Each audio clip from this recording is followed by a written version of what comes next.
સુરેન્દ્રનગરમાં આવેલા કલેક્ટર કચેરી જનસેવા કેન્દ્ર બહાર આકરા તાપમાં ખુલ્લા કમ્પાઉન્ડમાં લાંબી લાઈનોમાં જનતા ઊભી રહેવા માટે મજબૂર બની છે। સરકાર દ્વારા કેવાયસી અને અન્ય સરકારી દાખલાઓ ફરજિયાત કરવામાં આવ્યા છે, ત્યારે હાલ શહેરમાં માત્ર એક જ સિસ્ટમ ચાલુ છે, જેના કારણે લોકોને આકરા તડકામાં બહાર ઊભા રહેવાનો વારો આવ્યો છે। લાઈનમાં ઊભી રહેલી જનતા માટે પીવાના પાણીની પણ સુવિધા મૂકવામાં આવી નથી। બીજી તરફ આરટીઈના ફોર્મ ભરતા હોવાથી મામલતદાર કચેરીમાં આવકના દાખલા કાઢવા વાલીઓની લાંબી લાઈનો લાગી રહી છે, જેથી સુરેન્દ્રનગરમાં વધુ એક સિસ્ટમ મૂકવામાં આવે તેવી લોકો દ્વારા માંગ કરાઈ રહી છે।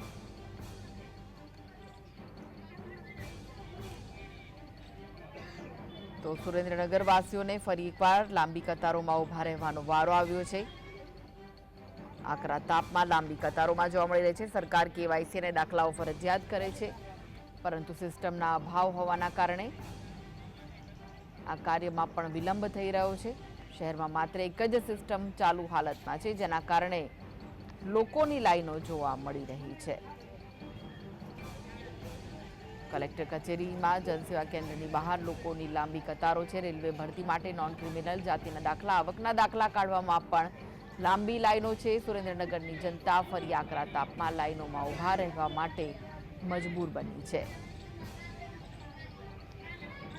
તો સરકાર કેવાયસી અને દાખલાઓ ફરજિયાત કરે છે, જેના કારણે લોકોને લાઈનોમાં ઊભું રહેવું પડે છે અને શહેરમાં માત્ર એક જ સિસ્ટમ ચાલુ હાલતમાં છે।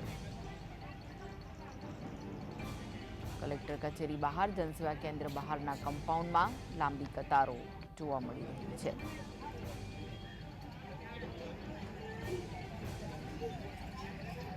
તો રેલવે ભરતી માટે નોન ક્રિમિનલ જાતિના દાખલા સહિતના જે કાગળો કઢાવવાના હોય છે, તેને લઈને લોકો લાંબી કતારોમાં ઊભેલા જોવા મળી રહ્યા છે। તો સુરેન્દ્રનગરમાં વધુ એક સિસ્ટમ મૂકવામાં આવે તેવી લોકો દ્વારા માંગ કરાઈ રહી છે,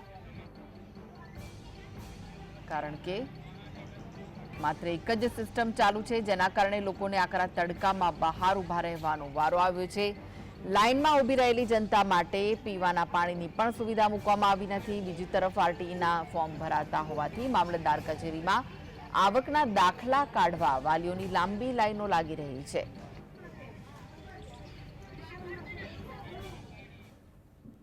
તો આ વિશે વધુ માહિતી માટે જોડાઈ ગયા છે સંવાદદાતા ફઝલ। ફરી એકવાર જનતાને લાઈનોમાં ઊભા રહેવાનો વારો આવ્યો છે અને કોઈ વ્યવસ્થા પણ નથી કરાઈ, શું વિગત છે? ખાસ કરીને સુરેન્દ્રનગર જિલ્લાની જનતા છે તે લાઈનોમાં ઊભા રહેવા માટે સતત મજબૂર બનતી હોય તે પ્રકારની ઘટનાઓ સતત વારંવાર સામે આવી રહી છે। ખાસ કરીને સુરેન્દ્રનગરની મામલતદાર કચેરી હોય, જનસેવા કેન્દ્ર હોય, ત્યાં લોકો વહેલી સવારથી 6 વાગ્યાથી લાઈનોમાં ઊભા રહેવા માટે મજબૂર બની રહ્યા છે।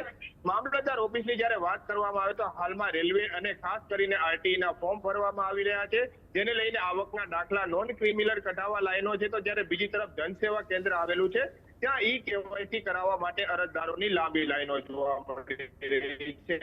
ખાસ કરી સુરેન્દ્રનગર શહેરમાં એકમાત્ર સિસ્ટમ સક્રિય હોવાના કારણે લોકો લાઈનોમાં ઊભા રહે છે। અહીંયા કેટલા અરજદારો છે તે વાત કરશું। કેટલા વાગ્યાથી લાઈનમાં ઊભા રહ્યા છો? શું વાગ્યાથી લાઈનમાં આવી છે? 2 વાગ્યાના લાઈનમાં ઊભા રહી છે અને માન વારો આવે છે 2 વાગે। ખાસ કરીને નેતાઓ મત લેવા આવે ત્યારે વચનો આપતા હોય છે, અત્યારે આવે છે તમારે વચ્ચે? અમારે કોઈ નેતા અહીંયા આવતી જ નથી, લાઈનમાં ઊભા રહેવું પડે અને ઘરે ઘરે આવે ના કે મત આપો, મત આપો। હાથની સેવા કરે તો મત આપ્યું ને આપણે। અહીંયા શું લેવા આવ્યા? અમે કેવાયસી કરાવાય, કોઈ લાઈનમાં ઊભું રહેવું પડે, તારે વારો આવે। કેટલી સિસ્ટમ ચાલુ? એક સિસ્ટમ છે અત્યારે તો। હવે શું માંગ શું હોય? માંગ કે હવે બીજી વધારે તો કે સારું, તો પબ્લિકને કંઈક તકલીફ ન પડે અને બધાનો વારો આવી શકે। ખાસ કરીને એકમાત્ર સિસ્ટમ આવેલી છે, તેમાં વધારો કરવામાં આવે તે પ્રકારની માંગ છે તે હાલ અરજદારોની ઉઠવા પામી છે।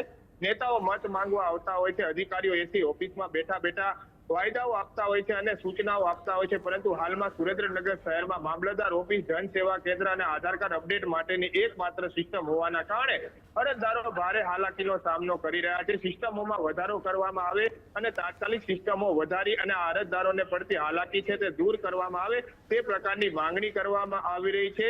ત્યારે જનસેવા કેન્દ્ર છે તે રજાના દિવસે પણ ચાલુ રાખવામાં આવી રહ્યું છે। 400 જેટલા જે રોજના સરેરાશ કેવાયસી અને જે આવકના દાખલા કોઈ નોન ક્રિમિનલ થતી હોય તેના ફોર્મ ઉઘરાવવામાં આવી રહ્યા છે, પરંતુ તેની સામે 48 કલાક બાદ તેમને આ પ્રકારના ડોક્યુમેન્ટ આપવામાં આવતા હોવાનો ઘાટ પણ સર્જાઈ જવા પામ્યો છે.